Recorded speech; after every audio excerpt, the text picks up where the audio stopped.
Hello everyone and welcome to our 2024 Christmas special. Today we're diving into some mysteries in addition to weird or horrifying events that occurred on or are related to Christmas. From strange episodes of spontaneous human combustion on Christmas Eve to aliens flying in the night sky that you might have mistaken for Santa Claus, Christmas clearly has seen its fair share of horror. Now, if you enjoyed this video and want to see a silver play button with T's Storytime etched onto it in the future, please like this video, subscribe, and let me know in the comments if I missed any wild things that happened on Christmas. With that, let's get into the stories.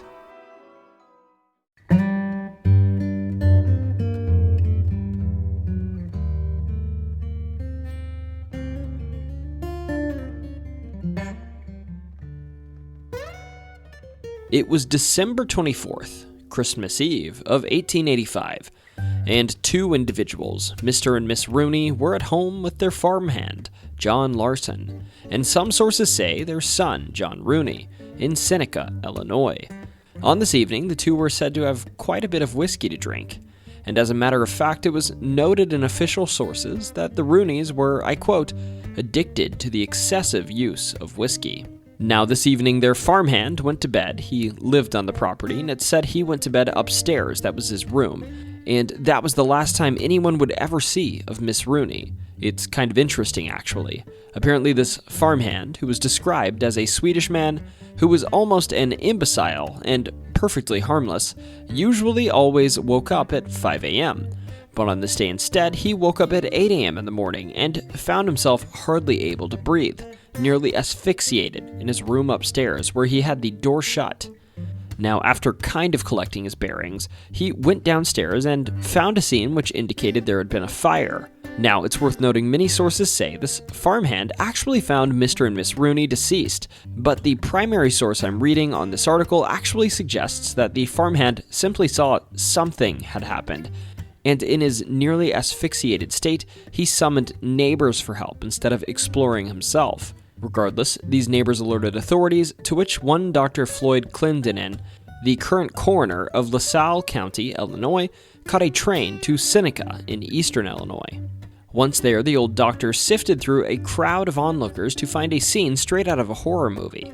Mr. Rooney was deceased, lying dead on the floor by his bed, in a room which was adjacent to the kitchen, with his door open. Miss Rooney, on the other hand, was nowhere to be found. Well, sort of. She was nowhere to be found except for 12 pounds of her. And we'll get to what I mean by that. Upon entering the kitchen, which is the last place Miss Rooney was seen alive, all of the furniture was in its usual place and unburnt. A tallow candle was on the table, and it was extinguished, as was her nightly custom to do before she retired to bed. Side note here, the whole home was apparently lit by tallow candles. Perhaps most notably, there was a hole, though, in the kitchen floor extending 2 feet downward to the ground below, and on the ground below this hole there was a mass of cinders on the ground, among which was a skull, a cervical, and half of the dorsal vertebrae that was nearly cremated. Also in this pile of bones were something unusual, remains of feet still in their shoes. Now, it's worth noting these feet and shoes were badly burnt, but they were still partially intact. Beyond this, the body and clothing were essentially totally cinders, with no shape of their former 160-pound self, because, as I noted, she was reduced to a paltry 12 pounds of remains. In short, it appeared that at some point Miss Rooney had just gone up in flames, but didn't struggle at all, burning to a crisp without burning anything else in the home. These flames produced smoke which immediately killed Mr. Rooney and nearly immediately killed the farmhand, John Larson, who actually ended up dying 2 weeks later from whatever he breathed in. By the way, the article I'm referencing for this tale was called A Case of Spontaneous Combustion in Man. It was written in the Therapeutic Gazette by Floyd Clendenin, the doctor on the scene. In other words, it was written by a somewhat reliable source. Now, I'm not going to go all the way down the spontaneous human combustion rabbit hole in this video, but I do want to have a quick chat about what happened, and I'd love to hear your stance on the matter in the comments below. Personally, to me, this sounds like the Rooney family may have drank beyond their tolerance this evening. Perhaps Mr. Rooney was passed out to the point that he could barely react to the fumes from the fire, or did not react until it was too late. Perhaps this is the reason he fell to the ground. Miss Rooney perhaps was so intoxicated that when she did catch on fire, she didn't have the physical ability to put it out. It's clear to me there was at least a fire, and there were plenty of flaming objects in the home to create this fire, including one, it was noted in this article, it was her tradition to put out at the end of the night. Perhaps while extinguishing the candle, she dropped a bit of flaming wax on herself without noticing, and lit herself aflame, only noticing once it was too late. On the other hand, it's worth noting that everything from piles of leaves to piles of straw are known to naturally combust through spontaneous processes, which leads many to think there might be some mechanism that leads human bodies to do the same. What do you think? Do you think this is the case? If so, let me know in the comments below.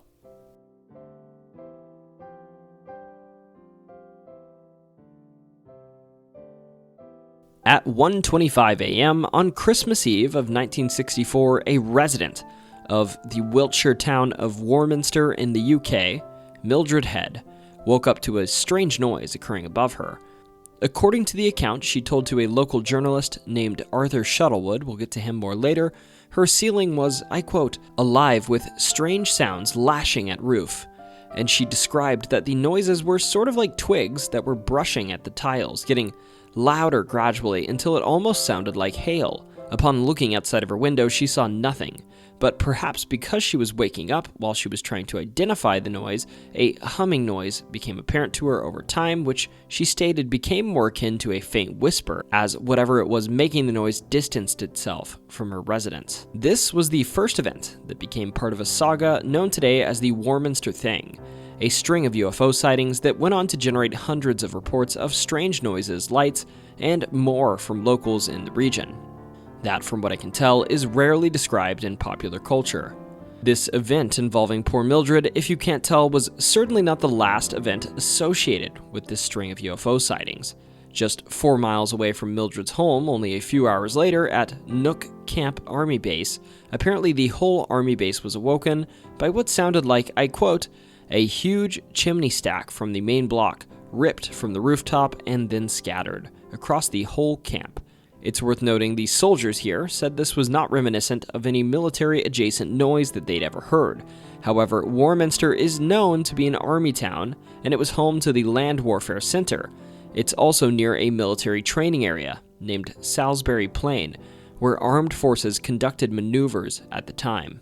Apparently, a similar noise was also heard at 6:30 a.m. on this day by one Roger Rump, the head postmaster in town, and his wife, who described loud noises as a terrific clatter, like roof tiles were being rattled and plucked away by some force. This same morning, one Marjorie Bye also experienced this sort of event, sometimes described as a sonic attack, while walking towards the nearby Christ Church in town. On her way to the Holy Communion service, she apparently heard what she thought was cackling laughter from one portion of town, and this increased in volume until she was essentially paralyzed by the noises.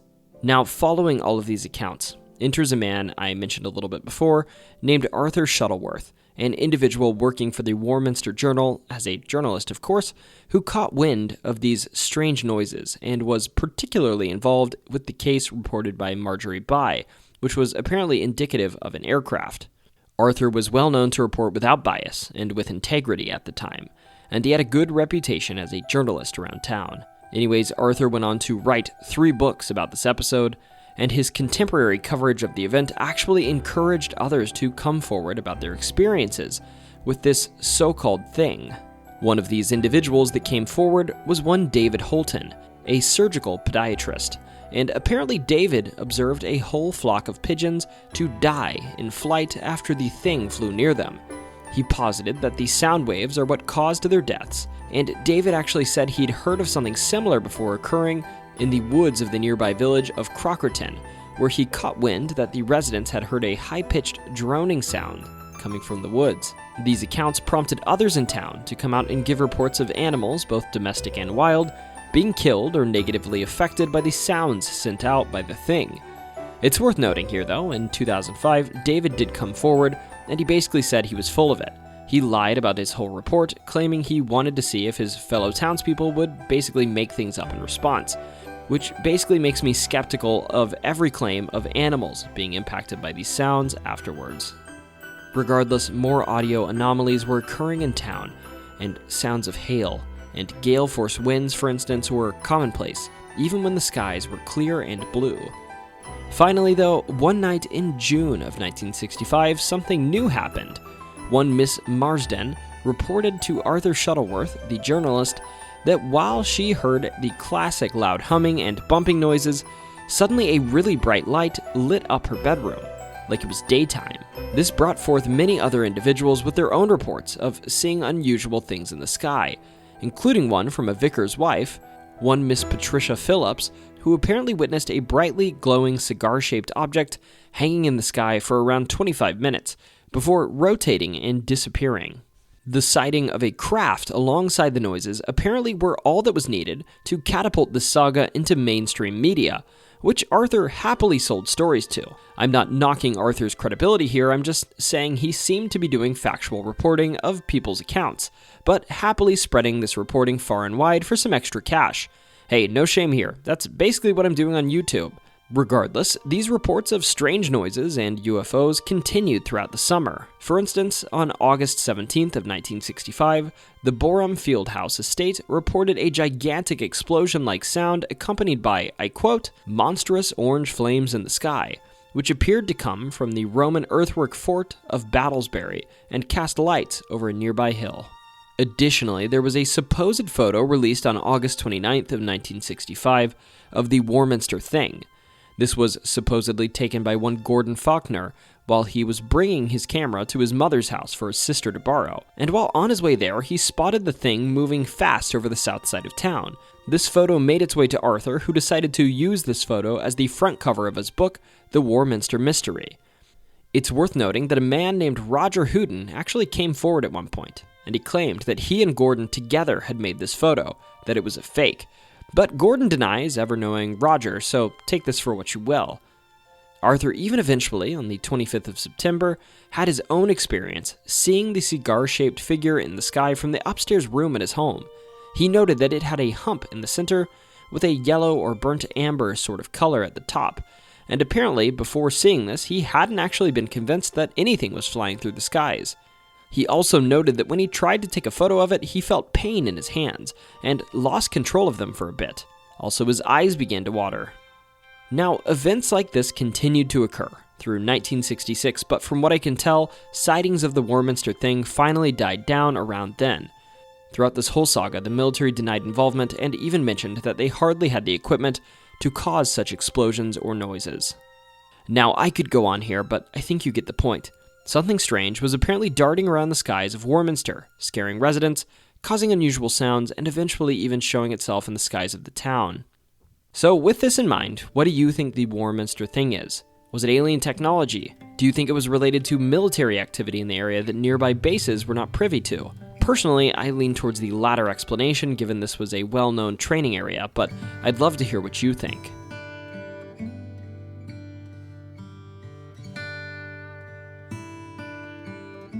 If we're talking about scary things here that may fall into the legend category, we've got to have a talk about a negative Christmas entity that I came across in my research for last year's History of Santa Claus video, which I think I'll link with a card above if you want to check it out.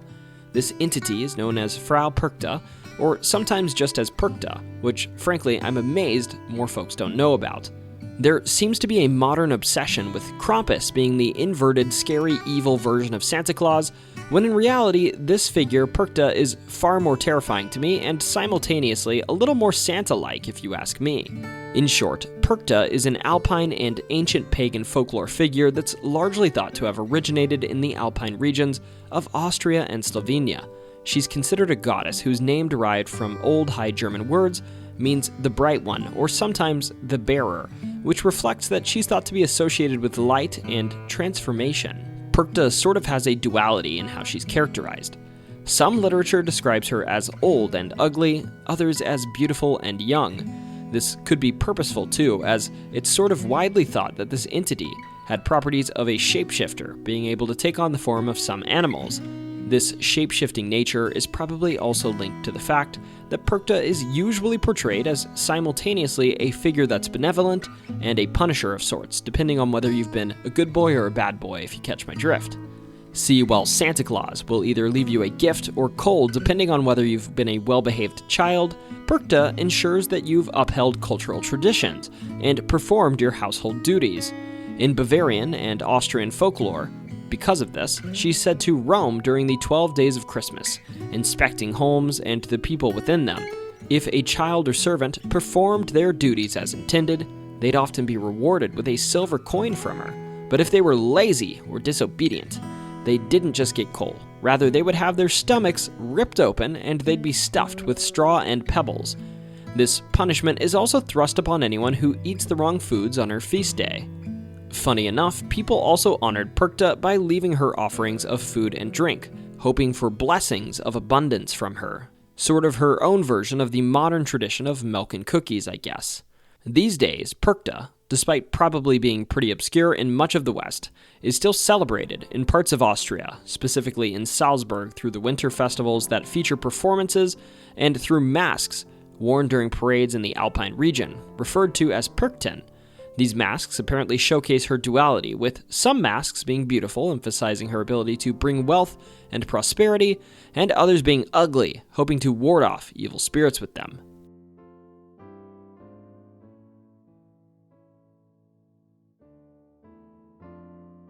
Heck, if we're on the topic of strange, loosely Christmas-themed entities and folklore, we've got to talk about Pere Fouettard, which is French for the phrase Father Whipper or Old Man Whipper.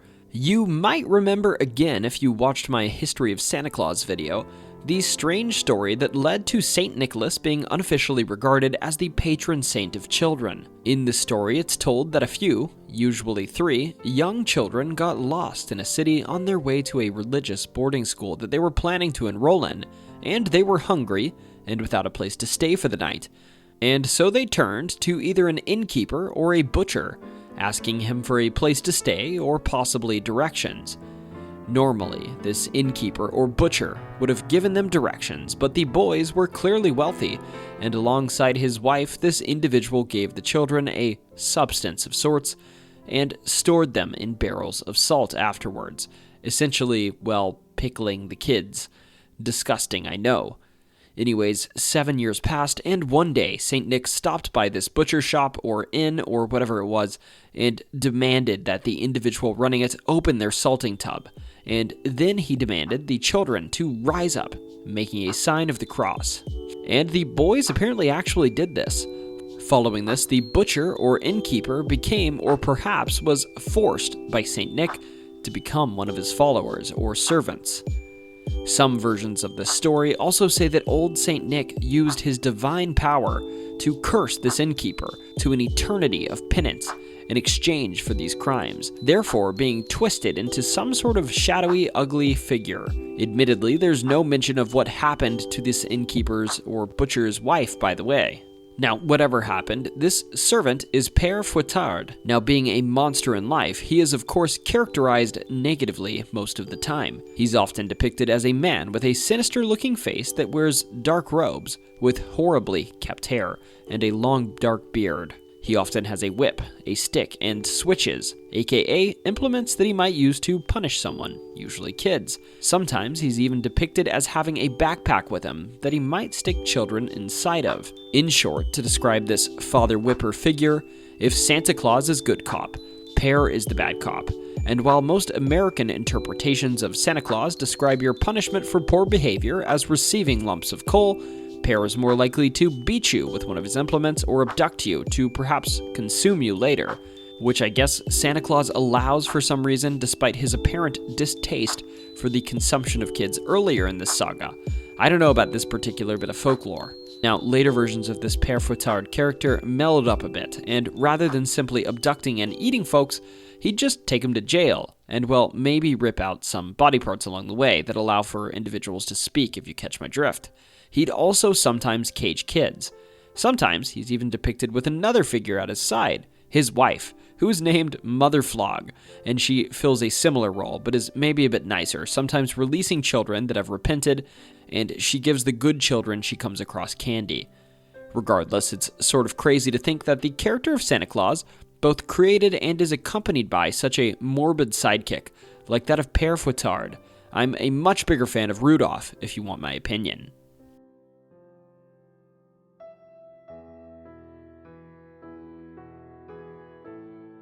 The Italian Hall disaster, sometimes called the 1913 massacre, was a tragedy that occurred in Calumet, Michigan on December 24th of 1913. To set the context here, around this time period, there was an ongoing strike known as the Copper County Strike of 1913 to 1914, which was a long labor dispute between the Western Federation of Miners, a union that sometimes I might refer to as the WFM from here forward, and the Calumet and Hecla Mining Company. In short, the union was trying to get miners better wages and working conditions, and as was typical at the time, and even now if you're a Starbucks worker, corporations were offering quite a bit of resistance and employing anti-union organizations, like in this case the Citizens Alliance, who I should note is absolutely the antagonist of this story. At the time of this story, about 15,000 miners were working in the region, and 9,000 of them were affiliated with the union. So the membership was not small in any way, and leading up to Christmas, miners were still at a standoff with their employers, with the strike in question having started in July of 1913. Now, on Christmas Eve of 1913, many of the families engaged in the strike went to a holiday party put together by the WFM's Lady Auxiliary, which was held on the second floor of Calumet, Michigan's Italian Hall.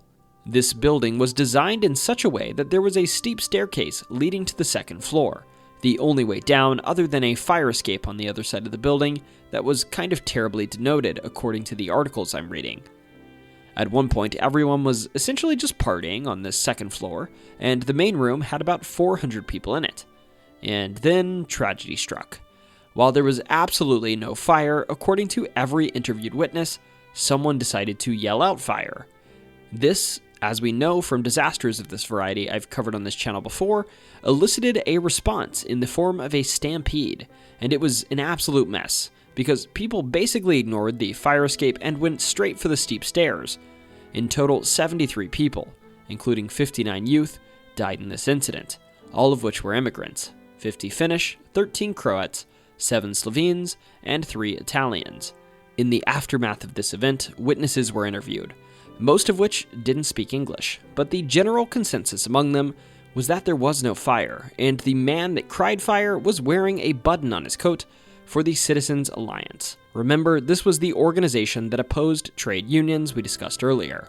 Heck, even the Western Federation of Miners Union president publicly accused the Citizens Alliance of orchestrating this disaster, and when the alliance offered money to the sum of $25,000 to the victims, the families refused this money. There was a bit of push and pull here, and there were rumors going around that the president of the union forbade the members from taking the money, and then some alliance committee members actually kidnapped and ended up shooting the president, a shot which he miraculously survived, and this wound up looking even worse for this anti-union organization, which at this point was starting to sound a bit more like the mob than a legitimate organization. And that's pretty much the end of this saga.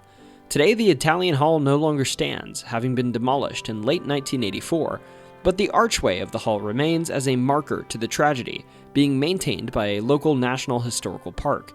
Additionally, funny enough, Woody Guthrie is also making an appearance in a disaster in this video in addition to our Halloween special, referring to this event in the song 1913 Massacre, in which he claims that the doors were held shut from the outside by the Copper Boss's thugmen, which, frankly, I've seen no proof for, but still just an interesting tidbit that Woody Guthrie included this in one of his albums.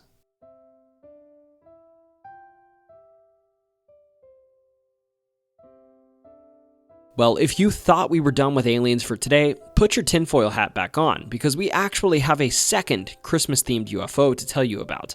And this one I actually think is even more fun. It's called the Rendlesham Forest UFO Incident. This time, our setting is northeast of London, in a place called Rendlesham Forest, a forest that sits between two Air Force bases, those of Bentwater and Woodbridge.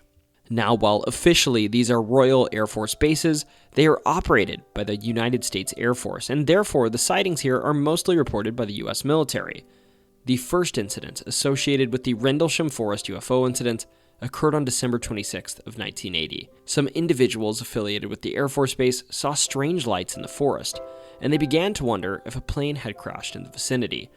This led to 2 individuals being sent out into the woods to investigate, one John Burroughs and another Jim Penniston. Now, the first accounts we got of this event said that as these 2 approached the vehicle, it took off vertically and accelerated quickly away, and kind of that was that, but a more detailed interview was done by the New York Post on this incident that revealed what Jim Penniston saw.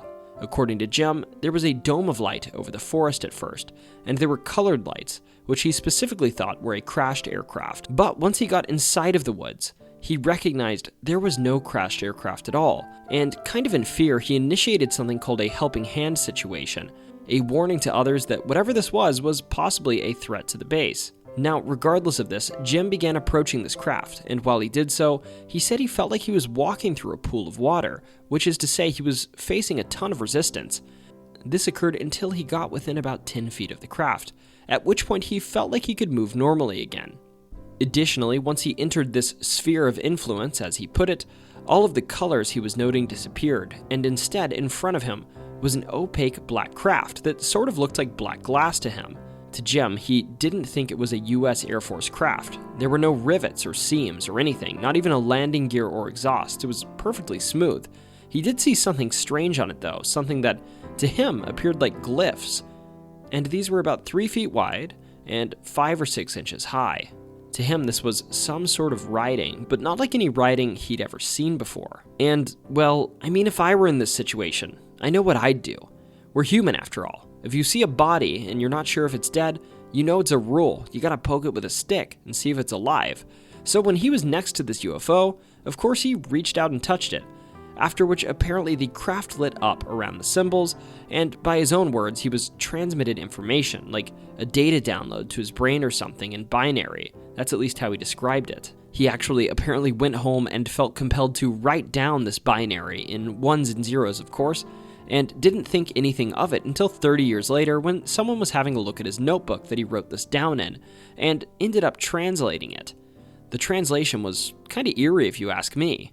It said a few separate phrases: exploration of humanity, continuous for planetary advance, eyes of our eyes, origin year 8100. These phrases were followed by longitude and latitude coordinates, matching points of interest across planet Earth. A few examples here are the pyramids in Egypt, some of the Nazca lines in Peru, and an island that has been underwater for hundreds of years at this point that was prominent in Celtic folk stories.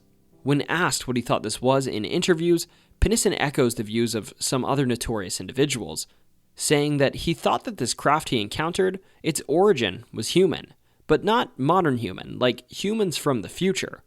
According to Jim, all of this was in his original official report that he sent to the Air Force Office of Special Investigations, and it was also in his radio contact during the incident.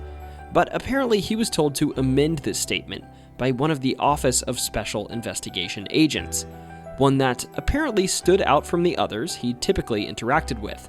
By his own words, the agents he dealt with in this episode were not the ones he normally talked to. These ones wore black suits and essentially made the incident go away by his account. Now, this December 26th account of events is pretty extraordinary, but it wasn't the end of this whole saga. Apparently 2 nights later, on December 28th, there was a late Christmas party. And during this Christmas party, a young officer entered and approached the base's commander, interrupting the party and saying that the UFO, or whatever it was back. This commander was Lieutenant Colonel Charles Halt. Now, it's worth noting, at first Halt apparently wasn't impressed with the December 26th account of events, and he demanded that he see whatever this was that was so extraordinary on the 26th himself. He ended up following a search party outside and proceeded to witness whatever this UFO was on his own. And funny enough, there's actually audio pertaining to this event that's open to the public. And here I'll play some of these clips for you. This first clip describes the troop going out and checking radiation levels. This is after the number 1 indentation where we first got the strongest reading. Yeah, it's similar to what we got in the center.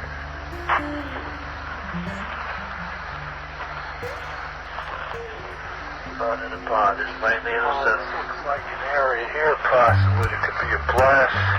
It's in the center. It's hard to tell. You gotta take his fingers about to freeze. Here's up to what, 7? What? Just jumped up to 7 tenths there. 7 tenths right here in the center? Uh-huh. found a small blast, what looks like a blasted or scrubbed up area here. We get very positive readings. Let's see, is that here the center? Yes, it is. This is what we assume would be the dead center. Just thinking about more as you go along the whole area here now. Up to 7/10, or 7 units, it's calling on a 0.5 scale.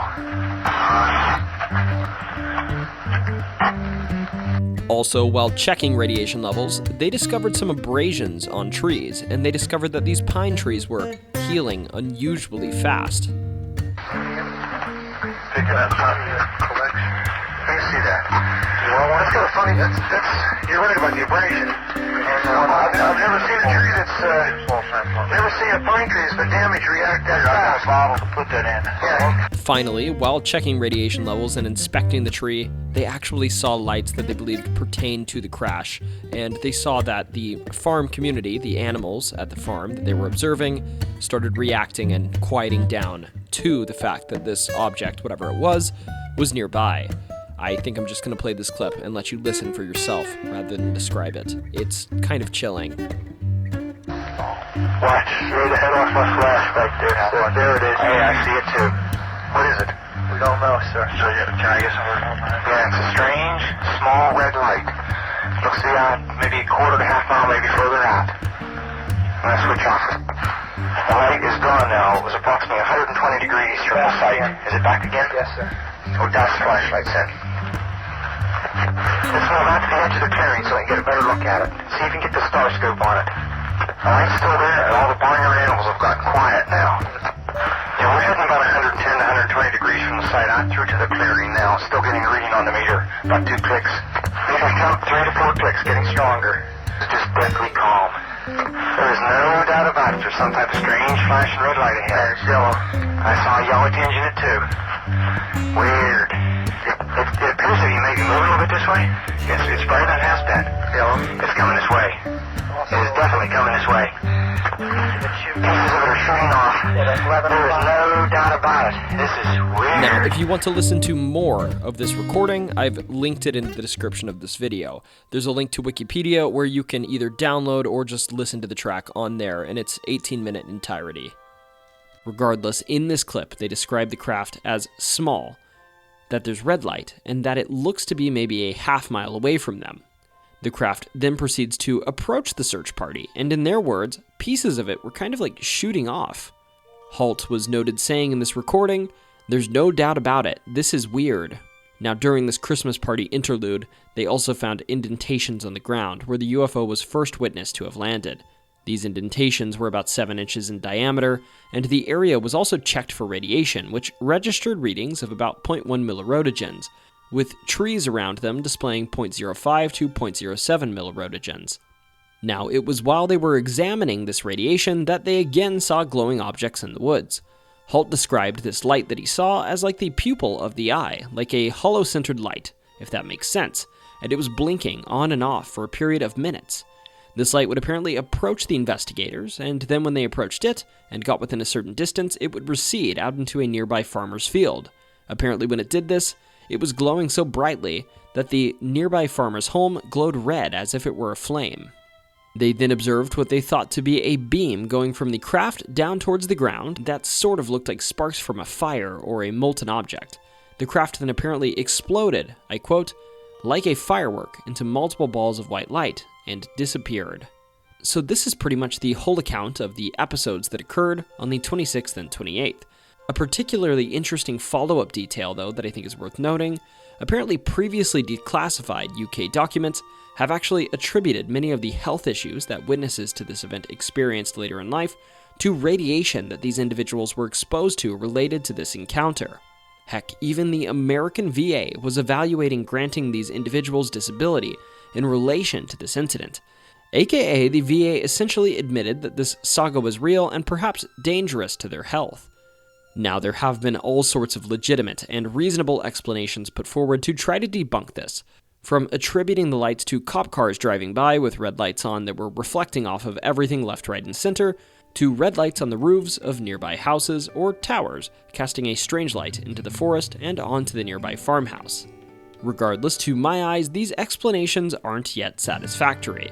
Where I land is that this event kind of reminds me a ton of a bunch of UFO reports amalgamated together, but in particular it reminds me of the Zamora incident, in which Officer Lonnie Zamora had his car chase interrupted in 1964 by a loud noise and a flame in the sky. He initially thought there was an explosion nearby, but eventually, after coming closer, he observed a silver-colored object that was sort of elliptical, with 4 legs touching the ground, and in the distance there were 2 men in white clothing next to it. He then observed the craft taking off, and he described that it made noises seemingly indicative of an oncoming explosion as it took off into the sky. There were a handful of witnesses to this case, and quite a bit of interest between the FBI and Air Force. You get the gist, I think. In short, I find this case kind of compelling, especially because Air Force personnel were involved. Forgive me for this, but I naturally find Air Force employees more credible regarding aerial phenomenon than the regular Joe Schmo who sees a UFO. Regardless, let me know what you think of this case. Personally, I think it's an enthralling tale.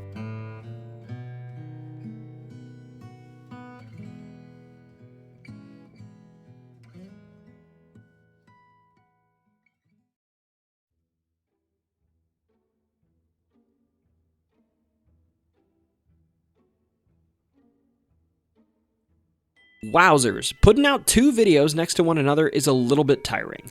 But regardless, I want you to know it's been an absolute treat to cover and share these stories with you. Additionally, I want to wish you all a Merry Christmas, and if you don't celebrate, a happy holiday season. And regardless of your beliefs, I hope you enjoyed this holiday episode. Again, next up is Wisconsin, so stick around and stay tuned for that one. Also, if you want to watch my live streams, and watch my silly running content and some random life stuff, which is honestly not that great, but is a bit more spontaneous, head over to my other channel, T-Spot. You can find it on my main channel page, there's a link to it there. And just check out the little community there, I'd love to have you. Anyways, with all of this in mind, if you enjoyed the video, I invite you to subscribe to the channel, like this video, and comment your favorite Christmas folklore. Also remember, whether you just went for a hike and stumbled upon a craft with strange symbols on it, or woke up to a witch-like entity in your room putting a silver coin under your pillow, don't you ever forget, it's always story time.